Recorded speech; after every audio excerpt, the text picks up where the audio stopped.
Jó, jó.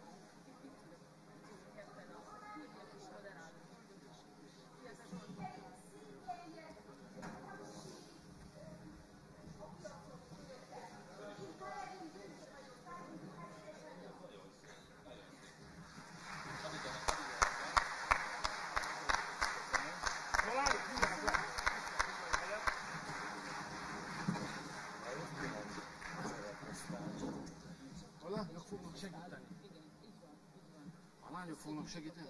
De hogyha úgy alakul, hogy a kérdések nem jók, ki kell egészíteni. Maguk is kérdeznek, hogyha úgy alakul. Menjek is, ezt kezdünk? Bezárjuk a tábort. Most abban vagyunk?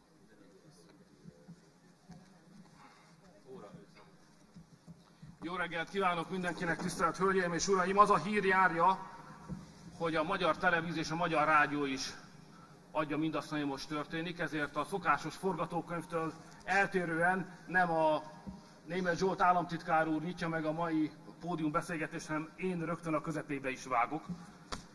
Engedjék meg, hogy tisztelettel köszöntsem Tőkés László püspök urat, Németh Zsolt államtitkár urat, és egyúttal a segítőinket is, akik majd miután az előadások után kérdésekre is nyílik lehetőség, majd segíteni fognak ezek összegyűjtésében és megválaszolásában. Tisztelt Hölgyeim és Uraim, sokat gondolkodtam arról, hogy milyen témát kellene választanunk a 2014 tavaszán esedékes magyar parlamenti választások előtti utolsó Tusnádfürdői Szabad Egyetem témájául. És arra jutottam, hogy ezt a mai alkalmat arra szeretném felhasználni, hogy mindazt, ami velünk történik, mindazt, amit Magyarországon és a Kárpát-medencében közösen teszünk, csinálunk, ezt megfelelő értelmezési keretbe és tágabb összefüggésbe helyezzük. Ezért kiinduló pontként azt a gondolatot ajánlom az önök figyelmében, miszerint a világon végül is kétfajta gondolkodásmód, és a két gondolkodásmódhoz kapcsolódó különböző embertípus létezik. Az egyik általában a dolgok okára tekint, a másik pedig a célokra figyel.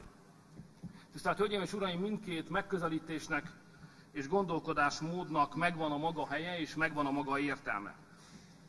Ha visszagondolunk a mögöttünk hagyott több mint 20 tusnádfürdői találkozóra, akkor azt mondhatjuk, hogy mi évről évre azért jövünk itt össze, hogy inkább a célokról gondolkodjunk, azért gyűlünk össze, hogy egyeztessük az óráinkat, vagyis közösen szabjuk irányt a tetteinknek. Ezért vannak itt együtt magyar politikusok, külhoni magyar politikai vezetők, érdeklődő állampolgárok Magyarországról és Erdélyből, üzletemberek, a magyar tudomány és a kultúra emberei. Egyfajta informális szándékegyeztetés történik itt minden évben. A szabad egyetemi forma kiváló, kötetlen keretet ad ehhez, bár mindenkinek vállalnia kell a szavaiért a felelősséget, ez természetesen rám nézve különösen igaz, de mégis egyfajta tágasságot, szellemi mozgásteret nyújt ez a forma, hogy kötetlenül fejthessük ki a gondolatainkat. Ez ritka lehetőség a politikusok számára, és miután ritka, értékes is. Ha önök a modern politikát figyelik, akkor láthatják, hogy minden a hatékonyság irányába mozdul el, hatékonyan kell beszélni, röviden kell fogalmazni, olyan mondatokat kell, még ha az értelmük felől kétségeink is vannak, összeállítani, amelyeket a televízió jól ki tud vágni, jól be tud mutatni, és ezért minden gondolatnak valójában a célszerűség válik az egyetlen mércéjévé. Na ez alól, a modern kötelezettség alól legalább részlegesen, de az is lehet, hogy teljesen mentesít bennünket a szabad egyetemi tárgyalási vagy beszélgetési forma. Tisztelt Hölgyeim és Uraim!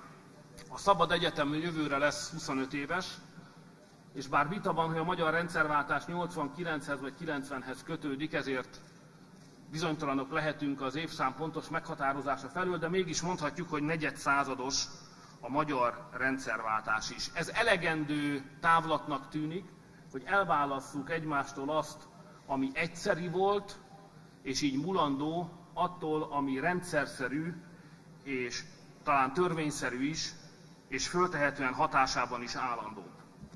Tehát 25 év távlata jogosít fel bennünket arra, hogy megpróbáljunk szembenézni azzal a politikai átalakulással, amely Közép-Európa és azon belül a magyarság történelmében bekövetkezett. Amit ma biztosan állíthatunk, hogy 1989-ben és 90-ben nem csak egyes országokban következett be változás, hanem az egész emberi világ berendezkedésében is. Ha visszagondolunk a 20. századra, a 89-90-es nagy átrendeződést megelőzően kétszer találkoztunk ilyen fordulóponttal, amikor mindenki számára világos volt, hogy mostantól kezdve egy új világban fogunk élni. Ilyen volt az első világháború vége 1918-ban, és ilyen volt a második világháború vége is 1945-ben, és ilyen volt aztán 1990 is.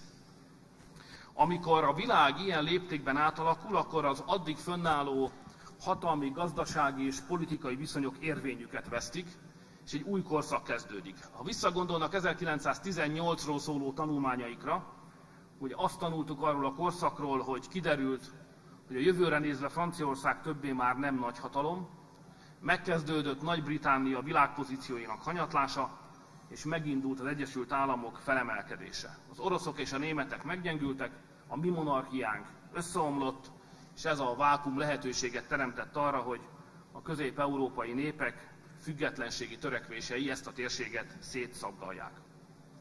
1918 utáni világról mindenki azonnal tudta, hogy ez már egy másik, ez egy új világ. Függetlenül, hogy ki melyik nemzethez tartozott, a magyarhoz, a románhoz, a csehhez, a némethez, az oroszhoz, vagy éppen az angolhoz, világosan érezte, hogy a világ, amely 18 után kezd fölépülni, a mi esetünkben inkább 1920 után kezd fölépülni, na az a világ már más lesz, mint amiben együtt éltünk. Ez történt 1945 után is, mindenki rögtön érezte, hogy megváltozott a világ berendezkedése, egy kétpólusú világ jött létre, aminek a lényege az volt, hogy a mi szempontunkból, hogy az Európa sorsa fölötti rendelkezés lehetősége kikerült Európából. Nem az európaiak döntöttek 1945 után arról, hogy mi lesz Európában, hanem az amerikaiak egyfelől, és az oroszok, illetve a Szovjetunió a másik irányból. Ez persze egyfajta történelmi fátum volt, de mint minden ilyen történelmi fátum azért kiskapukat nyit, vagy legalábbis hagy, és volt is az a második világháború után néhány élelmes ország, amely részben a tehetségét, részben a lehetőséget jól használta ki, és sikeressé tudott válni egy ilyen nehéz helyzetben is. Gondoljunk az osztrákokra, a finnekre, vagy éppen a svédekre. Tisztelt Hölgyeim és Uraim! 1990-ben a szovjet birodalom megszűnésével is rögtön éreztük, hogy véget ért a kétpólusú világrend. Az Amerikai Egyesült Államok egyedül maradt, lényegében az egyetlen gazdasági, katonai és politikai nagyhatalom maradt. Oroszország a lét-nem lét, a szétesés és az egybenmaradás határára sodródott, Európa pedig az Európai Unió kiterjesztésével és megerősítésével az egységesülés útjára lépett annak érdekében, hogy az új világberendezkedésben megmaradjanak a pozíciói. Ha Európa válaszlépéseit nézzük, azt mondhatjuk, hogy az egységesülés az jó válasz volt. Azonban szeretném előre bocsátani, miután nem sokára megérkezem a mai életünk időszakához, hogy azonban ebben az európai válaszban volt két súlyos hiba. Az első hiba az volt, hogy bennünket, közép-európaiakat túlságosan későn vettek föl.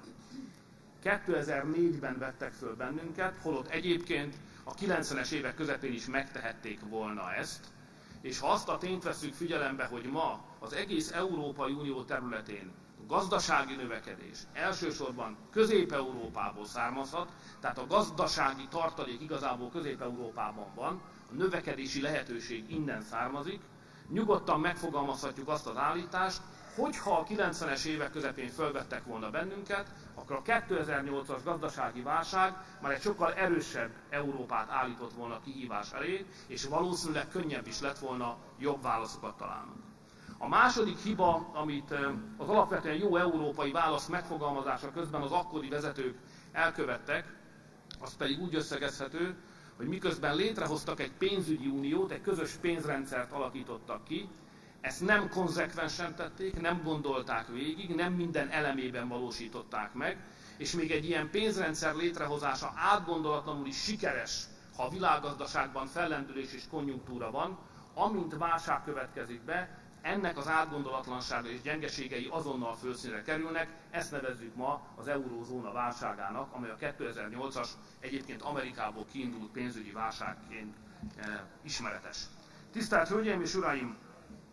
Összességében tehát azt mondhatjuk, hogy minden egyes fordulóponton, mármint az emberiség 20. századi történelmének minden egyes fordulópontján az addig fönnálló hatalmi, gazdasági, katonai és politikai pozíciók megkérdőjeleződtek. A mai előadásom első állítása az az, hogy ma egy ugyanilyen súlyú, ugyanilyen radikális negyedik nagy átrendeződés időszakát éljük.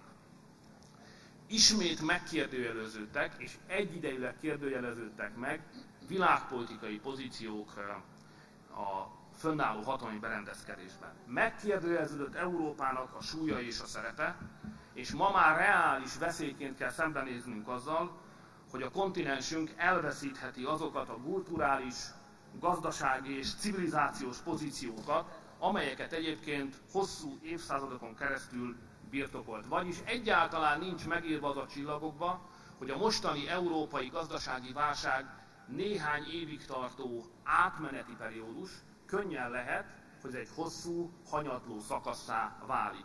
Részben rajtunk is múlik, hogy ez így lesz-e. A kérdés az, hogy van-e erre Európának ellenszere. Sokan gondolják azt, 2010 óta biztos vagyok abban, hogy tévesen, hogy ezt az ellenszert, ezt az Európai Unióban kell megtalálni. És arra gondolnak, sokan gondolnak arra, hogy ezt az ellenszert az Európai Unió intézményeiben kell megtalálni. Tehát valahol Brüsszel környékén.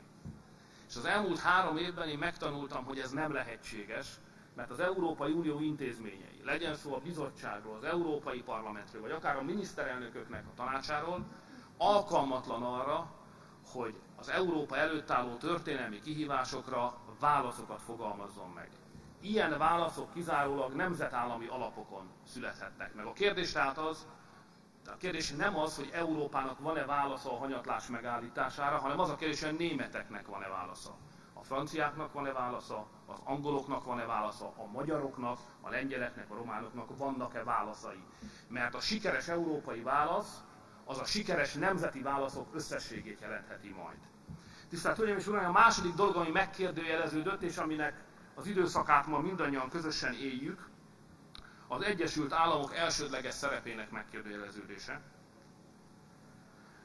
Az Egyesült Államok ezt a megkérdőjeleződést nem fogadja el, nem törődik bele abba, hogy Kína, India és más ázsiai államok fölzárkóznak az Egyesült Államok mellé, és azonos súlyú világgazdasági és világhatalmi tényezőkké váljanak. Az Egyesült Államok egy adekvát választ adott arra, hogy hogyan kell átalakítani a hazájukat, és Egyesült Államokat úgy, hogy megőrizhessék a kiemelkedően elsőrendű szerepüket a világgazdaságban és a világpolitikában. És mindennek következtében Európa és Egyesült Államok helyzetének megváltozása mellett Ázsia helyzete is megváltozott. A kínaiak és az indiaiak elsősorban, de van itt még néhány térség, amiről nem illendő elfeledkezni, olyan gazdasági tényezők jelentek meg a modern gazdaságtörténetben, amelyeket korábban nem ismertünk. Szokás, különösen ha az ember az újságokra hagyatkozik, ezt a folyamatot kizárólag gazdasági összefüggésben értelmezni, de ha valaki megnézi a föltörekvő ázsiai országok költségvetéseit, és abból kijegyzeteli, hogy a katonai kiadások hogyan növekednek évről évre, akkor jól látható, hogy itt nem egyszerűen egy világgazdasági, hanem nagyon gyorsan világkatonapolitikai következésképpen világhatalmi átalakulásnak is tanúi leszünk. A kérdés tehát az, hogy az előttünk álló korszakban milyen szerepet fog betölteni Európa, Amerika és Ázsia, melyik térség milyen súllyal határozza majd meg az új világrendet. Én most nem is merészkednék tovább ezen az úton, hanem inkább a Kárpát-medencére és Magyarország felé fordítanám a figyelmünket. Tisztelt Hölgyeim és Uraim, ha Végig tekintünk ebben a tágas összefüggésben azon, hogy mit szoktak célként kijelölni maguk számára a nagyhatalmak, akkor érdekes módon, miközben változó céljaik is vannak a nagyhatalmaknak, van valami, ami állandó, a törekvéseik mögött állandó jelenségként azonosítható. Ugyanis a nagyhatalmak úgy tűnik, hogy ez egyfajta emberi törvényszerűség, a súlyukat és az erejüket rendszeresen arra is használják, hogy a világban fellelhető erőforrásokat maguk felé irányítsák. Ne legyünk vulgár marxisták, és ne gondoljuk azt, hogy a nagyhatalmaknak csak az egyetlen törekvése van. A nagyhatalmak mindig úgy szokták gondolni, még a gyarmatosítás legsötétebb óráiban is, hogy egyébként ők civilizációt is terjesztenek, eszményeket is és értékeket is visznek, nem egyszerűen csak erőforrásokat vesznek el. Ezt egyébként egy 20-25 éve még nagyon divatos magyar szerző, Szűcs Jenő elég világosan megírta, amikor a világgazdaság centrumairól és perifériáiról állított össze egy népszerű értekezést. Most tisztelt Hölgyeim és Uraim, az a kérdés, hogy mik is azok az erőforrások, amelyeket a nagyhatalmak rendszeresen be akarnak gyűjteni a világ többi népétől, a sajátjukon túl, másokétól is. Ilyen a nyersanyag erőforrás. Ilyen az ember a maga biológiai létezésében. Az a politika, amely rendszeresen arra törekszik, hogy megnövelje egy-egy nagyhatalom lélekszámát, ezzel magyarázható. Nézzék meg az Egyesült Államoknak például az elmúlt 20 évben bekövetkezett hatalmas népesség növekedését, ami nem természetes biológiai úton történt elsősorban, hanem oda áramló emberek befogadásán keresztül valósult meg. Tehát nyersanyag erőforrás, emberi erőforrás a maga biológiai formájában, az ember fejében lévő erőforrás begyűjtése, ahol nem a számszerűség, hanem a minőség a fontos, ezt szokták agyelszívásnak nevezni, a legjobban képzett, legjobb koponyák összegyűjtése egy-egy nagy ország területén, az Egyesült Államok egyetemei iskola példáit adják ennek, de ha Németország mostani törekvéseit figyelik, ott is láthatják, hogy az Európában elérhető legjobb koponyák összegyűjtésének tudatos politikája zajlik. És végül a negyedik ilyen erőforrás, az pedig a pénzben kifejeződő erőforrás összegyűjtése a saját területeiken. Tehát, tisztelt Hölgyeim és Uraim, a nagyhatalmak szándéka világos. Az a kérdés, hogy miután Magyarország nem nagyhatalom, vajon a mi törekvéseinkben van egy ugyanolyan állandó elem, mint amit az előbb a nagyhatalmak esetében azonosítottam. És nyugodtan mondhatom, hogy van. Nem más, mint ennek a nagyhatalmi törekvésnek való ellenállás. Ez a Magyarországhoz hasonló méretű államok folyamatos célkitűzése évszázadokra visszamenőleg, vagyis a kérdés mindig úgy vetődik föl, hogy hogyan tudunk egy olyan politikát fölépíteni, hogy a nemzet, de ez a többi közép-európai országra is igaz, de most elsősorban a mi magyar nemzetünkről beszélek, a kialakuló világhatalmi, világpolitikai és világgazdasági rendszerben ki tudja védeni a mi erőforrásaink elvonására irányuló politikát, illetve a kialakult helyzetet arra felhasználni, hogy mi magunk vonjunk, magunkon kívülről erőforrásokat a saját hazánkba. Ezt szoktuk másképpen és közérthetőbben fogalmazva politikai és gazdasági szuverenitás megőrzésének nevezni. Tisztelt Hölgyeim és Uraim, az én mai előadásom második állítása az, hogy ma ez a kérdés, ez a nemzetstratégia első számú kérdése ismét Magyarország számára, érthető nyelvre lefordítva, haszonélvezői vagy kárvallottjai leszünk-e annak az átalakulásnak, amiről az első állításom során beszéltem, tehát kárvallottjai vagy haszonélvezői leszünk-e a most kialakuló új világrendnek. És ha ebből a szempontból tekintünk Magyarország történetére, akkor azt láthatjuk, hogy az elmúlt 500 esztendőben elég ritkán és általában csak rövid ideig állt fenn az a helyzet, hogy Magyarország képes volt rendelkezni a saját erőforrásai felett. 1948-tól 1990-ig pedig föl se vetődött, hogy rendelkezhessünk a saját erőforrásaink felett, hiszen megszállt ország lettünk, és egy létidegen rendszerbe kényszerítettek bennünket. 1990-ben bekövetkezett a rendszerváltás, a kérdés azonban az, hogy sikerült-e fölépítenünk egy olyan gazdasági és politikai rendszert, amely alkalmas arra, hogy a saját erőforrásaink fölött magunk rendelkezünk. A válasz, és ez a mai előadásom harmadik állítás, hogy nem sikerült. ezt sokan leegyszerűsítve egyébként úgy szokták megfogalmazni, hogy lényegében semmi nem változott. Én egy Kányádi Sándor szonetből egy sort ki is gyűjtöttem, az úgy hangzik: a kutya maradt, csak láncot cseréltek.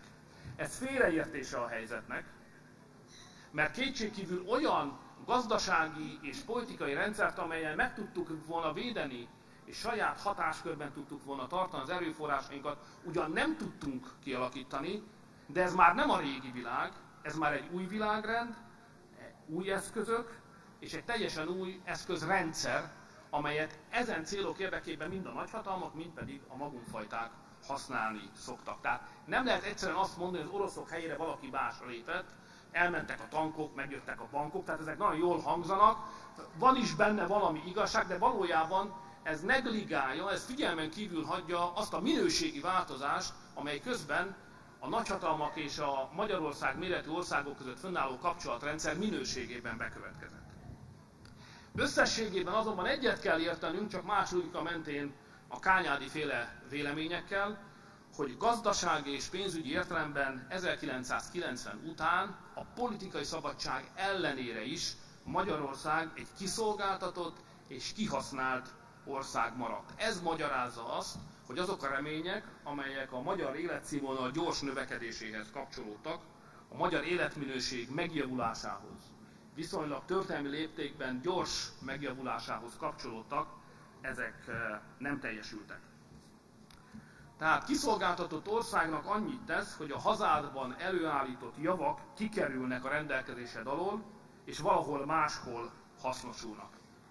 Itt egy bonyolult okfejtésbe kell kezdenem, amit nem tudok megspórolni, bármennyire is szeretném, hogyha azzal az igénnyel lépek föl, hogy követni tudják az előadás gondolatmenetét.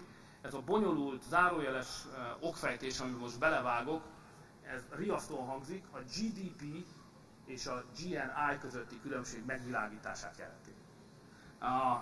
Ezt sajnos nem kerülhetjük el, miután most nem abban az értelemben vagyunk alárendelt ország, hogy megszálltak bennünket az oroszok, ahol elég a fehérvári meg a veszprémi laktanyára rámutatni, hogy a ma működő világ lényegét demonstráljuk, egy sokkal árnyaltabb világrendszerben élünk, ezért ilyen bonyolult magyarázatokat is kénytelenek leszünk befogadni, ha valóban meg akarjuk érteni, hogy mi történik velünk. Nos, tisztelt Hölgyeim és Uraim, ezt azért fontos elmondanom, mert általában az úgy van, hogy egy-egy ország gazdasági teljesítményét az szerint mérik, hogy milyen eredményt tud felmutatni a úgynevezett GDP, vagy a nemzeti össztermék tekintetében. Az első számú rangsorok mind ilyenek. Most persze elvesztettem a magyarátul szolgáló demonstrációt, ezért fejből kell majd rekonstruálnom. Tehát, ha egy ország teljesítmény rangsorát, ha a világ országainak teljesítmény rangsorát felállítják, akkor azt fogják tapasztalni, egy abszolút értékben és egy főre számítva mennyi terméket, mennyi értéket állítanak elő egy-egy országban. És a dolog az úgy fest, hogy azonban ez a szám figyelmen kívül hagyja, hogy az így előállított termékből és értékből mennyi marad benn az adott országban. Mert a valóságnak csak egyik, az éremnek csak egyik oldal az, hogy mennyit állítunk elő, az érem másik oldal, és mennyi fölött rendelkezhetünk. Na ezt a másodikat, hogy mennyi marad nálunk, mennyi fölött rendelkezünk, esetleg ha máshol teremtettünk értéket és képesek vagyunk azt bevonni a saját nemzetgazdaságunkba, elvileg ne zárjuk ki a jövőre vonatkozóan ezt se, azt is hozzá kell számítani ahhoz az értékhez, amit föl tudunk használni, ami fölött rendelkezünk. És a dolog az úgy fest, hogy a két dolog között, a nemzeti össztermék és a rendelkezésünkre álló, felhasználható érték között különbség van. Szinte minden ország esetében különbség van. A fejlett, erős nyugat-európai országokban a saját maguk által előállított érték az kisebb, mint a saját maguk által felhasznált érték. Mert képesek mások erőforrásait is bevonni. A magunkfajta országok esetében pedig úgy fest, hogy az általunk előállított érték kisebb, mint ami fölött aztán valójában rendelkezhetünk. Ezért, amikor a nemzetek versenyéről beszélnek, ami úgy tűnik, hogy egyébként egy tisztességes dolog, akkor a versenyben induló országok nem ugyanannál a rajtvonalnál sorakoznak föl. Vannak, akik előrébb vannak, vannak, akik meg hátrább. Most Magyarország esetében ez a különbség, a Magyarország által előállított értékek és a Magyarországon felhasználható érték között igen jelentős. Ez a 90-es évek elején elérte a 8-9%-ot is, ez a 98 és 2002 közötti kormányzásnál beszűkült, majd 2002 között ismét kitágult, és most ismét szűkülő félben van. Ez jól mutatja, hogy ha nem ideológiailag beszélünk arról, hogy mikor vannak Magyarországnak nemzeti kormányai, hanem mondjuk a gazdasági számokból próbáljuk ezt megfejteni, akkor jól látható, hogy melyek azok az időszakok, amikor egyébként olyan kormányai vannak Magyarországnak, amely arra törekszik, hogy a nálunk megtermelt értékből minél több a mi hatáskörünkben maradjon, mi általunk felhasznált értékként álljon rendelkezésre. Amikor ez a két tény közelít egymáshoz, akkor nemzeti kormányaink vannak, amikor pedig tágulni kezd, akkor akármit is mondanak magukról, valójában nem nemzeti szempontokat állítanak a gazdaságpolitika középpontjába. Ez egy rejtett dolog, ez egy rejtőzködő nagy titok, erről keveset beszélnek, pedig ez a dolog lényeg.